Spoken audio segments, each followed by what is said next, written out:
Bonsoir Mickey. Bonsoir. Petit retour sur le match de Vienne avec la défaite 21-0 à domicile. Comment l'équipe a vécu cette semaine d'entraînement après cette très grosse déconvenue?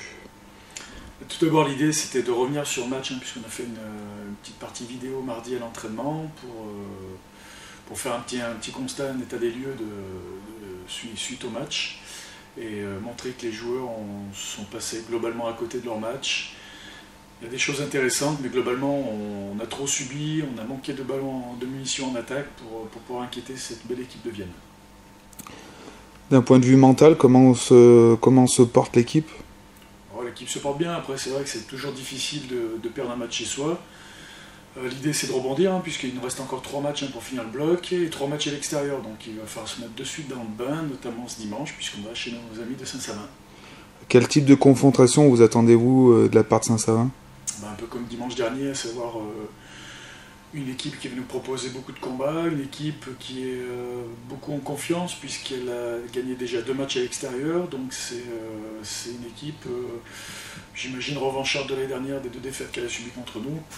Donc on s'attend à un match au niveau du combat assez élevé et nous mettre à niveau, tout simplement. Pronostic? Pronostic, si on fait un match et si on se concentre sur notre jeu, on peut accrocher quelque chose à Saint-Savin, c'est sûr, avec plus qu'un point. Merci Mickaël. Voilà. Bonsoir Thomas. Bonsoir Dylan. Une semaine après la lourde déconvenue à domicile 21-0 contre le 16 Vienne, comment s'est préparée l'équipe à ce deuxième derby de suite à Saint-Savin? On fait une bonne semaine d'entraînement, on a revu 2-3 trucs à la vidéo cette semaine, donc grosse remise en question des joueurs, hâte d'être dimanche pour effacer cette défaite contre Vienne et essayer de s'imposer à Saint-Savin. Est-ce que après ce premier revers à domicile, l'USB est dans un besoin urgent de points pour ce déplacement à Saint-Savin? Urgent de points, on est encore on est 4e de poule, on a un match en retard, mais après c'est sûr qu'on vient de perdre à domicile, donc il faut tout de suite rebondir à l'extérieur. Surtout qu'après on a encore 2 déplacements à Château-Renard et Bédaride, donc il faut plus se poser de questions et il faut aller chercher le match à l'extérieur maintenant pour se rattraper.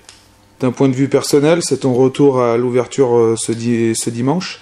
Comment est-ce que tu appréhendes ce match? Ça reste un derby, donc après il est à l'extérieur, donc ça peut être bien pour le groupe, comme ça au moins on a un peu moins de pression vu qu'il joue à l'extérieur. Après pour moi personnellement, j'essaierai d'apporter le maximum à l'équipe, après pas de pression particulière. Un petit pronostic? Victoire 17-13 de Borpère. Merci Thomas. De rien. Bonsoir Adrien. Salut. Match à Saint-Savin ce week-end pour le deuxième derby de suite. Comment l'équipe s'est préparée pour ce derby? On avait tous, je pense, à cœur de bien travailler cette semaine pour préparer au mieux ce déplacement à Saint-Savin suite à la défaite à la maison contre Vienne. D'un point de vue personnel, tu attaques ton premier match au poste de numéro 8, retour aux sources on va dire. Comment abordes-tu justement ce match après justement une déconvenue très importante à Borpère contre Vienne et justement un match plus qu'important où le résultat sera attendu? J'essaie de me préparer au mieux dans mon coin et avec toute l'équipe. Retour entre guillemets en numéro 8, c'est un poste qui me plaît, donc ça j'en suis très content. Après que ça soit moi ou un autre, de toute façon l'équipe tourne. On va essayer de mettre les points sur les i en remettant les bases comme il faut pour espérer faire un résultat à Saint-Savin. Justement, en termes de résultats, un pronostic? J'espère qu'on va les gagner là-bas. Merci Adrien. Merci.